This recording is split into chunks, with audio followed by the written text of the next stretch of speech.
everyone, and welcome to a brand new business day and a business week. This is Business Morning with me, Bosun Amafaye. Let's get started. It's a brand new business week starting today until Friday. That's the final full trading week. Then we got to get next week started when we'll head into the new month of July. So we're technically ending the second quarter in about 14 days from now, thereabout. So we've got a lot to talk about from Channel's global headquarters in Lagos, Nigeria. We welcome our viewers here at home and around the world. But a few stories in the news today, and this is what you call the sermon at the villa. And it was delivered yesterday, the Father's Day, by the acting president, Professor Yemi Osinbajo. And this is what he says during the church service. And he says that the fight against the menace of corruption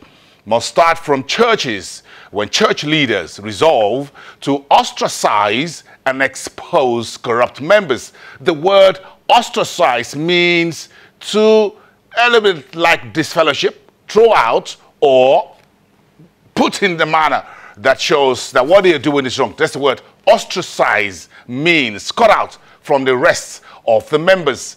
The acting president, who is also a pastor, says that church leaders must talk more on honesty and integrity, as more emphasis are currently placed on Thanksgiving. And he says, quote, if a man is earning a salary of a civil servant or a public servant, and he has houses everywhere, we, the churches, have to hold him to account. That's according to the acting president. And that's taking the war against corruption into the religious arena. That's a conversation that's already trending on social media since that was delivered yesterday, Sunday, June the 18th. And you need to put that on your calendar. The acting president taking the anti-corruption war, asking religious houses to start ostracizing and expelling members or querying sources of wealth. Meantime, the face-off between the legislative and executive branch over who has the final powers over a budget continues. The war of words continued over the weekend. The National Assembly claiming since the signing of the budget about a week ago by the acting president that they have the powers, the legislature, to insert or put certain projects into annual budgets or alter the content of the budget. The National Assembly says that is their prerogative. Now, that is now being contested by the man whose image you see there on the TV screen. That's Professor Ise Sage, who is the chairman of the Presidential Advisory Council on Against Corruption.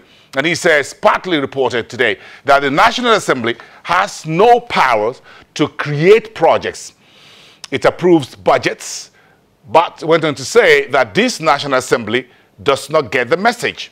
That's what Ise Sage, Professor Ise Sage, has said. And he's against the talk by the Senate leadership that they have the powers to insert projects into annual budget or take out some part of the project proposed in annual budget by the executive. And that is the face-off, war of words, and that is continuing. And all that is still on the back of the 2017 budget that we now have on the street. So one piece of news, if you use Nigeria Railways by now, you would have been aware that the NRC has suspended for 2 weeks the Lagos-Kano train railway operations. The reason? There's a collapse of what they call the Tatabu Bridge in Mokwa area of Niger State after heavy rainfall on June the 11th. That was in the middle of last week.